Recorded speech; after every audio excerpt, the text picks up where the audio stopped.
ਇੱਕ ਸ਼ਹਿਰ ਵਿੱਚ ਛੋਟੀ ਜਿਹੀ ਬਸਤੀ ਵਿੱਚ ਦੀਪੇ ਦਾ ਹੱਸਦਾ ਖੇਡਦਾ ਛੋਟਾ ਜਿਹਾ ਖੁਸ਼ਹਾਲ ਪਰਿਵਾਰ ਸੀ।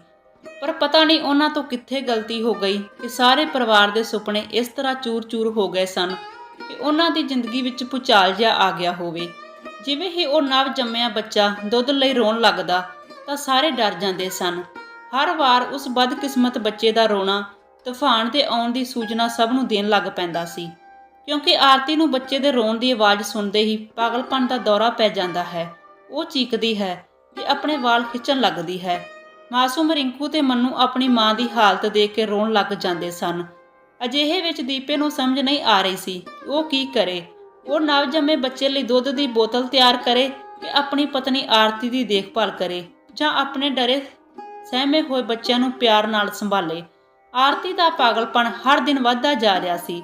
ਇੱਕ ਦਿਨ ਤਾਂ ਉਸਨੇ ਇਸ ਨਵਜੰਮੇ ਬੱਚੇ ਨੂੰ ਚੁੱਕ ਕੇ ਸੁੱਟਣ ਦੀ ਕੋਸ਼ਿਸ਼ ਵੀ ਕੀਤੀ। ਹਰ ਦਿਨ ਸਥਿਤੀ ਸੁਧਰਨ ਦੀ ਬਜਾਏ ਦੀਪੇ ਦੇ ਕਾਬੂ ਤੋਂ ਬਾਹਰ ਹੁੰਦੀ ਜਾ ਰਹੀ ਸੀ। ਉਹ ਨਹੀਂ ਜਾਣਦਾ ਸੀ ਕਿ ਉਹ ਕਿਵੇਂ ਤੇ ਕਦੋਂ ਤੱਕ ਆਪਣੀ ਮਜ਼ਦੂਰੀ ਛੱਡ ਕੇ ਘਰ ਵਿੱਚ ਰਹਿ ਕੇ ਆਪਣੇ ਪਰਿਵਾਰ ਲਈ ਰੋਟੀ ਦਾ ਜੁਗਾੜ ਕਰ ਸਕੇਗਾ। ਉਹ ਕਿਵੇਂ ਆਰਤੀ ਦਾ ਇਲਾਜ ਕਰਵਾਵੇਗਾ ਤੇ ਚੌਧਰੀ ਨਾਲ ਕਾਨੂੰਨੀ ਲੜਾਈ ਲੜੇਗਾ। ਅੱਜ ਉਸਦੇ ਪਰਿਵਾਰ ਦੀ ਇਸ ਹਾਲਤ ਲਈ ਚੌਧਰੀ ਤਾਂ ਜ਼ਿੰਮੇਵਾਰ ਹੈ। ਦੀਪਾ ਜਾਣਦਾ ਸੀ ਕਿ ਇੱਕ ਦਿਹਾੜੀ ਮਜ਼ਦੂਰੀ ਕਰਕੇ ਉਹ ਕਦੇ ਵੀ ਇੰਨੇ ਪੈਸੇ ਇਕੱਠੇ ਨਹੀਂ ਕਰ ਸਕੇਗਾ ਕਿ ਉਹ ਆਰਤੀ ਦਾ ਚੰਗਾ ਇਲਾਜ ਕਰਾ ਸਕੇ ਤੇ ਬੱਚਿਆਂ ਦੀ ਚੰਗੀ ਪਰਵਰਿਸ਼, ਪੜ੍ਹਾਈ ਦੀਆਂ ਜ਼ਿੰਮੇਵਾਰੀਆਂ ਵੀ ਨਿਭਾ ਸਕੇ। ਉੱਤੋਂ ਇਹ ਅਦਾਲਤੀ ਖਰਚੇ, ਇਹ ਸਭ ਸੋਚ ਕੇ ਉਹ ਕੰਬ ਜਾਂਦਾ। ਇਹਨਾਂ ਸਾਰੇ ਸਵਾਲਾਂ ਦੇ ਸਿਖਰ ਤੇ ਇਸ ਨਵਜੰਮੇ ਬੱਚੇ ਦੀ ਜ਼ਿੰਦਗੀ ਦਾ ਸਵਾਲ ਹੈ, ਜਿਸ ਨੇ ਇਸ ਪਰਿਵਾਰ ਲਈ ਦੁੱਖਾਂ ਦਾ ਹੜ੍ਹ ਲਿਆ ਦਿੱਤਾ ਹੈ। ਜਦੋਂ ਕਿ ਇਸ ਨਵਜੰਮੇ ਬੱਚੇ ਦੇ ਕਾਰਨ ਉਹਨਾਂ ਦੀ ਜ਼ਿੰਦਗੀ ਵਿੱਚ ਖੁਸ਼ੀਆਂ ਤੇ ਖੇੜਿਆਂ ਦੀ ਬਰਸਾਤ ਹੋਣ ਵਾਲੀ ਸੀ। ਪਤਾ ਨਹੀਂ ਕਿੱਥੇ ਕਿਹੜੀ ਗਲਤੀ ਹੋ ਗਈ ਕਿ ਉਹਨਾਂ ਦੇ ਸਾਰੇ ਸੁਪਨੇ ਇਸ ਤਰ੍ਹਾਂ ਚੂਰ-ਚੂਰ ਹੋ ਗਏ ਕਿ ਉਹਨਾਂ ਟੁੱਟੇ ਸੁਪਨਿਆਂ ਦੇ ਟੁਕੜੇ ਹਰ ਪਲ ਇੰਨੀਆਂ ਜਾਨਾਂ ਲਹੂ ਲੁਹਾਨ ਕਰ ਰਹੇ ਸਨ। ਇਹ ਕੋਈ ਬਹੁਤੀ ਪੁਰਾਣੀ ਗੱਲ ਨਹੀਂ ਹੈ। ਕੁਝ ਮਹੀਨੇ ਪਹਿਲਾਂ ਤੱਕ ਦੀਪੇ ਦਾ ਛੋਟਾ ਜਿਹਾ ਖੁਸ਼ਹਾਲ ਪਰਿਵਾਰ ਸੀ। ਦੋਵੇਂ ਪਤੀ ਪਤਨੀ ਘਰ ਦਾ ਸਾਰਾ ਖਰਚਾ ਬਹੁਤ ਵਧੀਆ ਢੰਗ ਨਾਲ ਚਲਾ ਰਹੇ ਸਨ। ਉਹਨਾਂ ਦੀ ਬਸਤੀ ਦੇ ਸਾਹਮਣੇ ਸੜਕ ਦੇ ਪਾਰ ਅਮੀਰਾਂ ਦੀਆਂ ਆਲੀਸ਼ਾਨ ਕੋਠੀਆਂ ਸਨ। ਉਹਨਾਂ ਅਮੀਰਾਂ ਦੇ ਘਰ ਵਿੱਚ ਨਿੱਤ ਦਿਨ ਕੋਈ ਨਾ ਕੋਈ ਸਮਾਗਮ ਹੁੰਦੇ ਹਨ। ਅਜਿਹੀ ਸਥਿਤੀ ਵਿੱਚ ਲੋਕਾਂ ਲਈ ਖਾਣਾ ਬਣਾਉਣ ਲਈ ਘਰਾਂ ਦੀਆਂ ਮਾਲਕਣਾਂ ਨੂੰ ਅਕਸਰ ਆਪਣੇ ਘਰੇਲੂ ਨੌਕਰਾਂ ਦੀ ਮਦਦ ਲਈ ਕੰਮ ਵਾਲਿਆਂ ਦੀ ਲੋੜ ਹੁੰਦੀ ਸੀ। ਆਰਤੀ ਇਹਨਾਂ ਘਰੇਲੂ ਮੌਕਿਆਂ ਤੇ ਉਹਨਾਂ ਦੇ ਘਰੇ ਖਾਣਾ ਪਕਾਉਂਦੀ ਸੀ। ਅਜਿਹੇ ਵਿੱਚ ਮਿਲਣ ਵਾਲੇ ਭੋਜਨ ਤੇ ਪੈਸੇ ਦੀ ਮਦਦ ਨਾਲ ਆਰਤੀ ਆਪਣੇ ਘਰ ਲਈ ਵਾਧੂ ਸਹੂਲਤਾਂ ਇਕੱਠੀਆਂ ਕਰਦੀ ਸੀ। ਪਿਛਲੇ ਸਾਲ ਵੱਡੀ ਕੋਠੀ ਵਿੱਚ ਰਹਿਣ ਵਾਲੇ ਚੌਧਰੀ ਤੇ ਉਸਦੀ ਪਤਨੀ ਨੇ ਆਰਤੀ ਨੂੰ ਇੱਕ ਛੋਟੇ ਜਿਹੇ ਸਮਾਗਮ ਵਿੱਚ ਖਾਣਾ ਬਣਾਉਣ ਲਈ ਬੁਲਾਇਆ ਸੀ। ਆਰਤੀ ਨੇ ਸਵੇਰੇ ਹੀ ਰਿੰਕੂ ਤੇ ਮੰਨੂ ਨੂੰ ਤਿਆਰ ਕਰ ਲਿਆ ਤੇ ਆਪਣੇ ਨਾਲ ਵੱਡੀ ਕੋਠੀ ਲੈ ਗਈ। ਉਸ ਦਿਨ ਆਰਤੀ ਤੇ ਉਸਦੇ ਬੱਚੇ ਬਹੁਤ ਸਾਰੇ ਸਮਾਨ, ਪੈਸੇ ਆਦਿ ਨਾਲ ਲੱਦ ਕੇ ਵਾਪਸ ਆਏ ਸਨ। ਤਿੰਨਾਂ ਦੀ ਜ਼ੁਬਾਨ ਚੌਧਰਾਣੀ ਦੀਆਂ ਤਾਰੀਫਾਂ ਕਰਦੀ ਨਹੀਂ ਥੱਕ ਰਹੀ ਸੀ।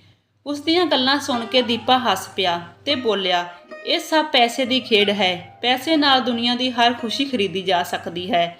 ਆਰਤੀ ਥੋੜਾ ਭਾਵੁਕ ਹੋ ਗਈ। ਉਸਨੇ ਕਿਹਾ, ਪੈਸੇ ਵਾਲਿਆਂ ਦੇ ਵੀ ਆਪਣੇ ਦੁੱਖ ਹੁੰਦੇ ਹਨ। ਪੈਸਾ ਹੀ ਸਭ ਕੁਝ ਨਹੀਂ ਹੈ। ਪਤਾ ਹੈ ਕਿ ਕਰੋੜਾਂ ਵਿੱਚ ਖੇਡਣ ਵਾਲੇ ਚੌਧਰੀ ਚੌਧਰਨ ਕੋਲ ਆਪਣਾ ਬੱਚਾ ਵੀ ਨਹੀਂ ਹੈ। ਉਹ ਬੇਔਲਾਦ ਹਨ। ਵਿਆਹ ਦੇ ਕਈ ਸਾਲ ਬਾਅਦ ਵੀ ਉਹਨਾਂ ਦਾ ਵਿਹੜਾ ਖਾਲੀ ਹੈ। ਇਹ ਦੁਨੀਆ ਹੈ। ਹੁਣ ਛੱਡੋ ਇਸ ਗੱਲ ਨੂੰ। ਤੁਸੀਂ ਤਿੰਨੇ ਤਾਂ ਬਹੁਤ ਧੂਮ-ਧਾਮ ਨਾਲ ਆ ਰਹੇ ਹੋ। ਹੁਣ ਇਸ ਗਰੀਬ ਦਾ ਖਿਆਲ ਵੀ ਕਰੋ। ਤੁਹਾਡੇ ਵੱਲੋਂ ਲਿਆਂਦੇ ਭੋਜਨ ਦੀ ਖੁਸ਼ਬੂ ਨਾਲ ਪੇਟ ਦੇ ਚੂਹੇ ਵੀ ਬੇਚੈਨ ਹੋ ਰਹੇ ਹਨ। ਦੀਪੇ ਨੇ ਗੱਲ ਬਦਲਦਿਆਂ ਕਿਹਾ। ਆਰਤੀ ਨੇ ਤੁਰੰਤ ਦੀਪੇ ਲਈ ਖਾਣੇ ਦੀ ਪਲੇਟ ਤਿਆਰ ਕਰਨੀ ਸ਼ੁਰੂ ਕਰ ਦਿੱਤੀ ਤੇ ਰਿੰਕੂ ਤੇ ਮੰਨੂ ਨੇ ਆਪਣੇ ਤੋਹਫੇ ਵੇਖਣੇ ਸ਼ੁਰੂ ਕਰ ਦਿੱਤੇ। ਅਗਲੇ ਹੀ ਦਿਨ ਚੌਧਰਨ ਨੇ ਆਪਣੇ ਨੌਕਰ ਨੂੰ ਆਰਤੀ ਨੂੰ ਬੁਲਾਉਣ ਲਈ ਭੇਜਿਆ। ਸੁਨੇਹਾ ਮਿਲਦੇ ਹੀ ਆਰਤੀ ਚਲੀ ਗਈ। ਉਹ ਖੁਸ਼ ਸੀ ਕਿ ਕੋਠੀ ਵਿੱਚ ਜ਼ਰੂਰ ਕੋਈ ਨਾ ਕੋਈ ਸਮਾਗਮ ਹੋਣ ਵਾਲਾ ਹੈ। ਬਹੁਤ ਸਾਰੇ ਚੰਗੇ ਖਾਣੇ, ਪੈਸੇ, ਤੋਹਫੇ ਬਾਰੇ ਸੋਚਦਿਆਂ ਉਸਦੇ ਚਿਹਰੇ ਦੀ ਚਮਕ ਤੇ ਉਸਦੀ ਚਾਲ ਵੱਧ ਰਹੀ ਸੀ। ਜਦੋਂ ਆਰਤੀ ਕੋਠੀ ਪਹੁੰਚੀ ਤਾਂ ਉਸਨੂੰ ਕੁਝ ਗਲਤ ਲੱਗਿਆ। ਚੌਧਰਨ ਬਹੁਤ ਉਦਾਸ ਸੀ ਤੇ ਪਰੇਸ਼ਾਨ ਲੱਗ ਰਹੀ ਸੀ। ਜਦੋਂ ਆਰਤੀ ਨੇ ਬੁਲਾਉਣ ਦਾ ਕਾਰਨ ਪੁੱਛਿਆ ਤਾਂ ਉਸਨੇ ਕੁਝ ਨਾ ਕਿਹਾ, ਬਸ ਹੱਥ ਨਾਲ ਬੈਠਣ ਦਾ ਇਸ਼ਾਰਾ ਕੀਤਾ। ਆਰਤੀ ਬੈਠ ਤਾਂ ਗਈ ਪਰ ਉਸਨੂੰ ਕੁਝ ਸਮਝ ਨਹੀਂ ਆ ਰਿਹਾ ਸੀ। ਕੁਝ ਦੇਰ ਲਈ ਕਮਰੇ ਵਿੱਚ ਸਨਾਟਾ ਛਾ ਗਿਆ। ਫਿਰ ਹੌਲੀ-ਹੌਲੀ ਆਪਣੇ ਹੰਝੂ ਪੂੰਝਦੇ ਹੋਏ ਚੌਧਰਨ ਨੇ ਦੱਸਣਾ ਸ਼ੁਰੂ ਕੀਤਾ, ਸਾਡੇ ਵਿਆਹ ਨੂੰ ਕਈ ਸਾਲ ਹੋ ਗਏ ਹਨ ਪਰ ਸਾਡੇ ਘਰ ਕੋਈ ਬੱਚਾ ਨਹੀਂ ਹੈ। ਇਸੇ ਦੌਰਾਨ 2 ਵਾਰ ਆਸ ਬੱਝੀ ਪਰ ਟੁੱਟ ਗਈ। ਵਿਦੇਸ਼ੀ ਡਾਕਟਰਾਂ ਨੇ ਬਹੁਤ ਇਲਾਜ ਕੀਤਾ ਪਰ ਨਿਰਾਸ਼ਾ ਹੀ ਹੱਥ ਲੱਗੀ। ਹੁਣ ਤਾਂ ਡਾਕਟਰਾਂ ਨੇ ਵੀ ਸਾਫ਼ ਕਹਿ ਦਿੱਤਾ ਹੈ ਕਿ ਮੈਂ ਕਦੇ ਮਾਂ ਨਹੀਂ ਬਣ ਸਕਾਂਗੀ। ਬੱਚੇ ਦੀ ਘਾਟ ਸਾਨੂੰ ਅੰਦਰੋਂ ਹੀ ਖਾ ਰਹੀ ਹੈ। ਆਰਤੀ ਨੂੰ ਲੱਗਾ ਕਿ ਚੌਧਰਨ ਨੇ ਆਪਣਾ ਮਨ ਹਲਕਾ ਕਰਨ ਲਈ ਉਸਨੂੰ ਬੁਲਾਇਆ ਹੈ। ਆਰਤੀ ਨੇ ਕੱਲ੍ਹ ਹੀ ਉਸ ਦੀਆਂ ਅੱਖਾਂ ਵਿੱਚ ਦਰਦ ਪੜ੍ਹ ਲਿਆ ਸੀ। ਉਹ ਚੁੱਪਚਾਪ ਸਭ ਕੁਝ ਸੁਣਦੀ ਰਹੀ। ਆਰਤੀ, ਤੁਸੀਂ ਸਮਝ ਸਕਦੇ ਹੋ, ਮਾਂ ਬਣਨਾ ਹਰ ਔਰਤ ਦਾ ਸੁਪਨਾ ਹੁੰਦਾ ਹੈ। ਇਸ ਅਨੁਭਵ ਤੋਂ ਬਿਨਾਂ ਔਰਤ ਆਪਣੇ ਆਪ ਨੂੰ ਅਧੂਰਾ ਸਮਝਦੀ ਹੈ। ਤੁਸੀਂ ਠੀਕ ਕਹਿ ਰਹੇ ਹੋ ਬੀਬੀ ਜੀ।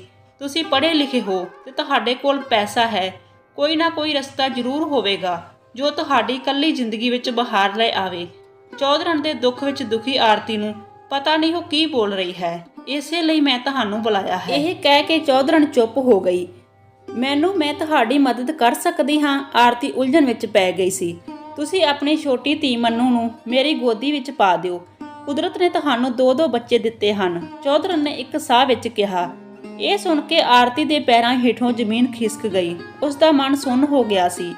ਉਹ ਮੁਸ਼ਕਿਲ ਨਾਲ ਕਹਿ ਸਕੀ, ਬੀਬੀ ਜੀ, ਤੁਸੀਂ ਮੇਰੇ ਗਰੀਬਣੀ ਨਾਲ ਕਿਵੇਂ ਮਜ਼ਾਕ ਕਰ ਰਹੇ ਹੋ? ਨਹੀਂ ਆਰਤੀ, ਇਹ ਕੋਈ ਮਜ਼ਾਕ ਨਹੀਂ ਹੈ। ਅਸੀਂ ਪੂਰੀ ਕਾਨੂੰਨੀ ਕਾਰਵਾਈ ਨਾਲ ਤੁਹਾਡੀ ਮੰਨੂ ਨੂੰ ਆਪਣੀ ਧੀ ਬਣਾਉਣਾ ਚਾਹੁੰਦੇ ਹਾਂ। ਅੱਜ ਮਹਿੰਗੇ ਕੱਪੜਿਆਂ ਤੇ ਗਹਿਣਿਆਂ ਨਾਲ ਲੱਦੀ ਇੱਕ ਅਮੀਰ ਔਰਤ ਆਰਤੀ ਦੇ ਸਾਹਮਣੇ ਝੋਲੀ ਅੱਡ ਬੈਠੀ ਸੀ, ਪਰ ਉਹ ਨਾ ਤਾਂ ਉਸਦੀ ਖਾਲੀ ਝੋਲੀ ਭਰ ਸਕੀ ਤੇ ਨਾ ਹੀ ਆਪਣੀ ਝੋਲੀ ਤੇ ਮਾਣ ਕਰ ਸਕਦੀ ਸੀ। ਉਸ ਦੀਆਂ ਅੱਖਾਂ 'ਚੋਂ ਹੰਝੂ ਵਹਿਣ ਲੱਗੇ। ਚੌਧਰਨ ਨੂੰ ਪਤਾ ਸੀ ਕਿ ਉਸਨੇ ਇੱਕ ਮਾਂ ਤੋਂ ਉਸਦੇ ਦਿਲ ਦਾ ਟੁਕੜਾ ਮੰਗਿਆ ਹੈ, ਪਰ ਉਹ ਕੀ ਕਰੇ? ਆਪਣੀ ਉਜਾੜ ਭਰੀ ਜ਼ਿੰਦਗੀ ਤੇ ਖਾਲੀ ਵਿਹੜੇ ਵਿੱਚ ਖੁਸ਼ੀਆਂ ਲਿਆਉਣ ਲਈ ਉਸਨੂੰ ਅਜਿਹਾ ਫੈਸਲਾ ਲੈਣ ਲਈ ਮਜਬੂਰ ਹੋਣਾ ਪਿਆ। ਨਹੀਂ ਤਾਂ ਉਹ ਕਿੱਥੇ ਸਾਲਾਂ ਤੋਂ ਕਿਸੇ ਹੋਰ ਦੇ ਬੱਚੇ ਨੂੰ ਗੋਦ ਲੈਣ ਲਈ ਤਿਆਰ ਹੋ ਰਹੇ ਸਨ। ਕੱਲ ਮੰਨੂ ਨੂੰ ਦੇਖ ਕੇ ਪਤਾ ਨਹੀਂ ਉਸਦਾ ਮਨ ਇਸ ਲਈ ਕਿਵੇਂ ਤਿਆਰ ਹੋ ਗਿਆ। ਉਸਨੇ ਆਰਤੀ ਦੀ ਗਰੀਬੀ ਤੇ ਇੱਕ ਭਾਵੁਕ ਗੱਲ ਆਖਦੇ ਕਿਹਾ, ਆਰਤੀ, ਕੀ ਤੁਸੀਂ ਇਹ ਨਹੀਂ ਚਾਹੋਗੇ ਕਿ ਤੁਹਾਡੀ ਧੀ ਇੱਕ ਕੋਠੀ ਵਿੱਚ ਜਾ ਕੇ ਇੱਕ ਰਾਜਕੁਮਾਰੀ ਵਾਂਗ ਜੀਵਨ ਬਤੀਤ ਕਰੇ? ਅਸੀਂ ਗਰੀਬ ਹਾਂ ਬੀਬੀ ਜੀ, ਸਾਡੇ ਜਿਵੇਂ ਦੇ ਸਾਧਨ ਉਵੇਂ ਦੇ ਸਾਡੇ ਸੁਪਨੇ। ਆਰਤੀ ਨੇ ਆਪਣੇ ਹੰਝੂ ਪੂੰਝਦਿਆਂ ਕਿਹਾ, ਇਸ ਲਈ ਮੈਂ ਕਹਿੰਦੀ ਹਾਂ ਕਿ ਤੁਹਾਨੂੰ ਅਨਮੋਲ ਸੁਪਨੇ ਦੇਖਣ ਦਾ ਮੌਕਾ ਮਿਲ ਰਿਹਾ ਹੈ। ਇਸ ਲਈ ਇਸ ਦਾ ਫਾਇਦਾ ਉਠਾਓ ਤੇ ਆਪਣੀ ਛੋਟੀ ਧੀ ਨੂੰ ਮੇਰੀ ਗੋਦ ਵਿੱਚ ਪਾ ਦਿਓ। ਚੌਧਰਨ ਨੇ ਫਿਰ ਆਪਣਾ ਪੱਖ ਰੱਖਿਆ। ਕੋਈ ਕਿੰਨਾ ਵੀ ਗਰੀਬ ਕਿਉਂ ਨਾ ਹੋਵੇ ਬੀਬੀ ਜੀ, ਲੋੜ ਵੇਲੇ ਗਹਿਣੇ ਜ਼ਮੀਨ ਭਾਂਡੇ ਵੇਚ ਦਿੰਦੇ ਹਨ, ਪਰ ਬੱਚੇ ਕੋਈ ਨਹੀਂ ਵੇਚਦਾ ਹੈ। ਕਹਿ ਕੇ ਆਰਤੀ ਉੱਠ ਕੇ ਚਲੀ ਗਈ। ਅਜਿਹੀ ਕੋਈ ਜਲਦੀ ਨਹੀਂ ਹੈ ਆਰਤੀ, ਤੂੰ ਆਪਣੇ ਪਤੀ ਨਾਲ ਵੀ ਗੱਲ ਕਰ, ਸ਼ਾਇਦ ਉਹ ਸਾਡੀ ਗੱਲ ਸਮਝ ਲਵੇ। ਚੌਧਰਨ ਨੇ ਆਰਤੀ ਨੂੰ ਰੋਕਦਿਆਂ ਕਿਹਾ, ਨਹੀਂ ਬੀਬੀ ਜੀ, ਪਤੀ ਨੂੰ ਕੀ ਪੁੱਛਣਾ ਹੈ? ਸਾਡੇ ਬੱਚੇ ਸਾਡੀ ਜ਼ਿੰਮੇਵਾਰੀ ਹਨ, ਬੋਝ ਨਹੀਂ। ਮੈਂ ਤਾਂ ਕੁਝ ਹੋਰ ਹੀ ਮਨ ਵਿੱਚ ਲੈ ਕੇ ਆਈ ਸੀ। ਕਹਿੰਦੇ ਆਰਤੀ ਕਾਹਲੀ ਨਾਲ ਬਾਹਰ ਚਲੀ ਗਈ। ਘਰ ਪਹੁੰਚਦੇ ਹੀ ਆਰਤੀ ਨੇ ਮੰਨੂ ਨੂੰ ਜੱਫੀ ਪਾਈ ਤੇ ਰੋਣ ਲੱਗੀ। ਦੀਪਾ ਕੁਝ ਨਹੀਂ ਸਮਝ ਸਕਿਆ ਕਿ ਕੀ ਹੋਇਆ। ਇਸ ਤੋਂ ਪਹਿਲਾਂ ਕਿ ਉਹ ਕੁਝ ਪੁੱਛਦਾ, ਆਰਤੀ ਨੇ ਉਸਨੂੰ ਸਾਰੀ ਗੱਲ ਦੱਸੀ। ਸਭ ਕੁਝ ਸੁਣ ਕੇ ਦੀਪੇ ਨੂੰ ਆਪਣੀ ਗਰੀਬੀ ਮਹਿਸੂਸ ਹੋਈ। ਫਿਰ ਵੀ ਆਪਣੇ ਆਪ ਤੇ ਕਾਬੂ ਰੱਖਦਿਆਂ ਉਸਨੇ ਆਰਤੀ ਨੂੰ ਸਮਝਾਇਆ ਕਿ ਜਦੋਂ ਉਹ ਆਪਣੀ ਧੀ ਨੂੰ ਦੇਣ ਲਈ ਤਿਆਰ ਨਹੀਂ ਤਾਂ ਕੋਈ ਕੀ ਕਰੇਗਾ। ਪਰ ਉਸਦੇ ਦਿਲ ਵਿੱਚ ਡਰ ਸੀ ਕਿ ਸ਼ਾਹੂਕਾਰਾਂ ਦਾ ਕੀ ਭਰੋਸਾ ਹੈ। ਜੇ ਮੰਨੂ ਨੂੰ ਕਿਤੇ ਅਗਵਾ ਕਰਕੇ ਵਿਦੇਸ਼ ਲੈ ਗਏ ਤਾਂ ਉਹ ਕਿੱਥੇ ਸ਼ਿਕਾਇਤ ਕਰੇਗਾ ਤੇ ਉਸ ਗਰੀਬ ਦੀ ਕੌਣ ਸੁਣੇਗਾ। ਆਰਤੀ ਤੇ ਦੀਪੇ ਲਈ ਉਹ ਰਾਤ ਬਹੁਤ ਔਖੀ ਸੀ। ਕਈ ਭੈੜੇ ਖਿਆਲ ਉਹਨਾਂ ਨੂੰ ਰਾਤ ਭਰ ਪਰੇਸ਼ਾਨ ਕਰਦੇ ਰਹੇ। ਉਹਨਾਂ ਦਾ ਪਿਆਰ ਤੇ ਮੰਨੂ ਦਾ ਭਵਿੱਖ ਸਾਰੀ ਰਾਤ ਉਹਨਾਂ ਨੂੰ ਸਤਾਉਂਦਾ ਰਿਹਾ। ਸਾਰੀ ਰਾਤ ਅੱਖਾਂ ਵਿੱਚ ਰੋਣਾ ਤੇ ਦਿਲ ਡੁੱਬਦਾ ਰਿਹਾ। ਸਵੇਰ ਹੁੰਦੇ ਹੀ ਚੌਧਰੀ ਨੇ ਦੀਪੇ ਨੂੰ ਕੋਠੀ ਬੁਲਾਇਆ। ਦੀਪਾ ਹੈਰਾਨ ਰਹਿ ਗਿਆ ਤੇ ਉੱਥੇ ਪਹੁੰਚਦਿਆਂ ਹੀ ਉਸਨੇ ਰੋਲਾ ਪਾ ਦਿੱਤਾ, ਮੈਂ ਆਪਣੀ ਧੀ ਨਹੀਂ ਦੇਵਾਂਗਾ। ਮੈਂ ਨਹੀਂ ਚਾਹੁੰਦਾ ਕਿ ਮੇਰੀ ਧੀ ਰਾਜਕੁਮਾਰੀ ਵਾਂਗ ਜੀਵੇ। ਤੁਸੀਂ ਇੰਨੇ ਦਿਆਲੂ ਹੋ ਤਾਂ ਪੂਰੀ ਦੁਨੀਆ ਗਰੀਬਾਂ ਤੇ ਅਨਾਥਾਂ ਨਾਲ ਭਰੀ ਹੋਈ ਹੈ। ਇੰਨੀ ਮਿਹਰ ਸਾਡੇ ਉੱਤੇ ਹੀ ਕਿਉਂ? ਉਸਦੀ ਗੱਲ ਸੁਣ ਕੇ ਚੌਧਰੀ ਤੇ ਚੌਧਰਨ ਨੂੰ ਬਿਲਕੁਲ ਵੀ ਬੁਰਾ ਨਹੀਂ ਲੱਗਾ। ਬੜੇ ਪਿਆਰ ਨਾਲ ਉਸ ਦਾ ਸਵਾਗਤ ਕੀਤਾ ਤੇ ਉਸ ਨੂੰ ਆਪਣੇ ਕੋਲ ਸੋਫੇ ਤੇ ਬਿਠਾ ਲਿਆ। ਸਾਰੀ ਗੱਲ ਬੜੀ ਆਸਾਨੀ ਨਾਲ ਸਮਝਾਉਂਦੇ ਹੋਏ ਉਸਨੇ ਆਪਣੀ ਬੇਨਤੀ ਉਸਦੇ ਸਾਹਮਣੇ ਰੱਖੀ, ਪਰ ਦੀਪਾ ਵਾਰ-ਵਾਰ ਇਨਕਾਰ ਕਰਦਾ ਰਿਹਾ। ਫਿਰ ਉਸਨੇ ਦੀਪੇ ਦੇ ਸਾਹਮਣੇ ਅਜਿਹਾ ਪ੍ਰਸਤਾਵ ਰੱਖਿਆ ਜਿਸ ਨੂੰ ਸੁਣ ਕੇ ਹੈਰਾਨ ਰਹਿ ਗਿਆ। ਇਸ ਬਾਰੇ ਉਸਨੇ ਪਹਿਲਾਂ ਕਦੇ ਨਹੀਂ ਸੁਣਿਆ ਸੀ। ਉਹਨਾਂ ਨੇ ਦੀਪੇ ਨੂੰ ਆਰਤੀ ਦੀ ਕੁੱਖ ਕਿਰਾਏ ਤੇ ਦੇਣ ਦਾ ਪ੍ਰਸਤਾਵ ਰੱਖਿਆ ਸੀ। ਦੀਪੇ ਦਾ ਚਿਹਰਾ ਦੱਸ ਰਿਹਾ ਸੀ ਕਿ ਉਸਨੂੰ ਕੁਝ ਸਮਝ ਨਹੀਂ ਆ ਰਿਹਾ। ਇਸ ਲਈ ਉਸਨੇ ਦੀਪੇ ਨੂੰ ਸਮਝਾਇਆ ਕਿ ਜਿਵੇਂ ਅੱਜ ਕੱਲ੍ਹ ਅਸੀਂ ਆਪਣਾ ਖੂਨ, ਅੱਖਾਂ ਲੋੜਵੰਦਾਂ ਨੂੰ ਦਾਨ ਕਰਦੇ ਹਾਂ, ਉਸੇ ਤਰ੍ਹਾਂ ਬੇਔਲਾਦ ਜੋੜੇ ਨੂੰ ਬੱਚੇ ਦੀ ਖੁਸ਼ੀ ਲਈ ਕੁੱਖ ਵੀ ਦਾਨ ਕੀਤੀ ਜਾ ਸਕਦੀ ਹੈ। ਅਜਿਹੇ ਵਿੱਚ ਬੇਔਲਾਦ ਮਾਤਾ ਪਿਤਾ ਨੂੰ ਕਿਸੇ ਦੇ ਬੱਚੇ ਨੂੰ ਗੋਦ ਲੈਣ ਦੀ ਲੋੜ ਨਹੀਂ ਪੈਂਦੀ, ਸਗੋਂ ਉਹ ਆਪਣਾ ਬੱਚਾ ਪ੍ਰਾਪਤ ਕਰ ਸਕਦੇ ਹਨ। ਫਿਰ ਵੀ ਦੀਪੇ ਨੂੰ ਕੁਝ ਸਮਝ ਨਾ ਆਇਆ ਤੇ ਉਹਨਾਂ ਨੇ ਉਸ ਨੂੰ ਫਿਰ ਸਮਝਾਇਆ। ਬਸ ਇਹ ਸਮਝ ਲਓ ਕਿ ਅਜਿਹੀ ਹਾਲਤ ਵਿੱਚ ਡਾਕਟਰਾਂ ਦੀ ਮਦਦ ਨਾਲ ਬੱਚੇ ਦੇ ਚਾਹਵਣ ਪਿਤਾ ਦਾ ਬੀਜ ਕਿਰਾਏ ਦੀ ਕੁੱਖ ਵਿੱਚ ਰੱਖਿਆ ਜਾਂਦਾ ਹੈ, ਜਿਸ ਨੂੰ 9 ਮਹੀਨਿਆਂ ਲਈ ਗਰਭ ਵਿੱਚ ਬੱਚੇ ਦਾ ਰੂਪ ਦੇਣ ਵਾਲੀ ਮਾਂ ਨੂੰ ਸੌਰੇਗੇਟ ਮਾਂ ਕਿਹਾ ਜਾਂਦਾ ਹੈ। ਸਾਡੀ ਸਰਕਾਰ ਨੇ ਵੀ ਇਸ ਨੂੰ ਕਾਨੂੰਨੀ ਤੌਰ ਤੇ ਜਾਇਜ਼ ਕਰ ਕਰਾਰ ਦਿੱਤਾ ਹੈ।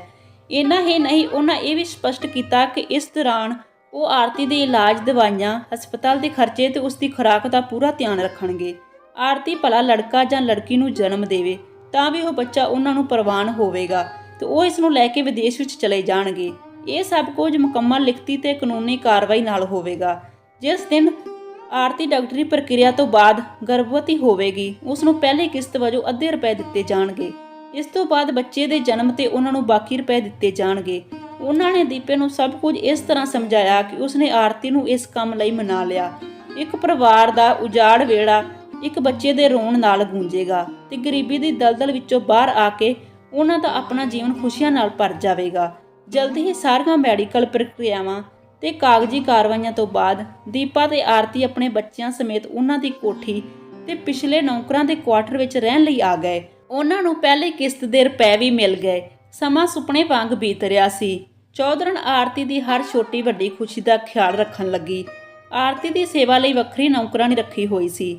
ਰਿੰਕੂ ਤੇ ਮੰਨੂ ਚੰਗੀ ਤਰ੍ਹਾਂ ਰਹਿਣ ਲੱਗੇ। ਦੀਪਾ ਇਹ ਸਭ ਦੇਖ ਕੇ ਖੁਸ਼ ਸੀ ਕਿ ਉਸ ਦਾ ਪਰਿਵਾਰ ਖੁਸ਼ੀਆਂ ਦੇ ਝੂਲੇ ਵਿੱਚ ਝੂਲਣ ਲੱਗਾ ਸੀ। ਆਰਤੀ ਆਪਣੇ ਪਰਿਵਾਰ ਦੇ ਚਿਹਰਿਆਂ ਤੇ ਖੁਸ਼ੀ ਨੂੰ ਦੇਖ ਕੇ ਖੁਸ਼ ਸੀ, ਪਰ ਆਪਣੇ ਆਪ ਤੋਂ ਖੁਸ਼ ਨਹੀਂ ਹੋ ਸਕੀ। ਪਤਾ ਨਹੀਂ ਕਿਉਂ ਉਹ ਆਪਣੇ ਅੰਦਰ ਪਲ ਰਹੇ ਜੀਵ ਨਾਲ ਜੁੜ ਨਹੀਂ ਰਹੀ ਸੀ। ਉਸ ਨੂੰ ਨਾ ਤਾਂ ਉਹ ਆਪਣਾ ਹਿੱਸਾ ਮਹਿਸੂਸ ਹੋਇਆ ਤੇ ਨਾ ਹੀ ਉਸ ਪ੍ਰਤੀ ਕੋਈ ਮੋਹ ਸੀ। ਉਸ ਨੂੰ ਹਰ ਪਲ ਮਹਿਸੂਸ ਹੁੰਦਾ ਸੀ ਕਿ ਉਹ ਇੱਕ ਬੋਝ ਲੈ ਕੇ ਡਿਊਟੀ ਤੇ ਹੈ। ਉਸ ਨੂੰ ਆਪਣੇ ਪਰਿਵਾਰ ਦੇ ਸੁਨਹਿਰੇ ਭਵਿੱਖ ਲਈ ਇਹ ਬੋਝ ਨਿਸ਼ਚਿਤ ਸਮੇਂ ਤੱਕ ਝੱਲਣਾ ਪੈਣਾ। ਭਾਵੇਂ ਕਿ ਆਰਤੀ ਨੇ ਆਪਣੇ ਦੋਵੇਂ ਬੱਚਿਆਂ ਦੇ ਜਨਮ ਸਮੇਂ ਬਹੁਤ ਦਰਦ ਤੇ ਮੁਸ਼ਕਲਾਂ ਦਾ ਸਾਹਮਣਾ ਕਰਨਾ ਪਿਆ ਸੀ। ਉਸ ਸਮੇਂ ਨਾ ਤਾਂ ਡਾਕਟਰੀ ਇਲਾਜ ਸੀ ਤੇ ਨਾ ਹੀ ਚੰਗੀ ਖੁਰਾਕ ਸੀ। ਉੱਤੋਂ ਘਰ ਦਾ ਸਾਰਾ ਕੰਮ ਉਸ ਨੂੰ ਕਰਨਾ ਪੈਂਦਾ ਸੀ। ਫਿਰ ਵੀ ਉਸ ਨੂੰ ਇਹ ਸੁਹਾਵਣਾ ਲੱਗਦਾ ਸੀ। ਪਰ ਹੁਣ ਹਰ ਕਦਮ ਤੇ ਵਿਛੇ ਫੁੱਲ ਵੀ ਉਸ ਨੂੰ ਕੰਡਿਆਂ ਵਾਂਗ ਲੱਗਦੇ ਸਨ। ਆਪਣੇ ਅੰਦਰ ਕਰਵਟਾਂ ਲੈਂਦਾ ਛੋਟਾ ਜੀਵ ਉਸ ਨੂੰ ਰੋਮਾਂਚ ਨਹੀਂ ਕਰਦਾ ਸੀ। ਉਸ ਦੇ ਸੰਸਾਰ ਵਿੱਚ ਆਉਣ ਦਾ ਇੰਤਜ਼ਾਰ ਜ਼ਰੂਰ ਸੀ, ਪਰ ਖੁਸ਼ੀ ਨਹੀਂ ਸੀ। ਦੋਸਤੋ, ਕਹਾਣੀ ਦਾ ਅਗਲਾ ਭਾਗ ਕੱਲ੍ਹ ਨੂੰ ਆਵੇਗਾ। ਕਹਾਣੀ ਵਧੀਆ ਲੱਗੀ ਹੋਵੇ ਲਾਈਕ, ਸ਼ੇਅਰ ਤੇ ਕਮੈਂਟ ਕਰਕੇ ਜ਼ਰੂਰ ਦੱਸਣਾ।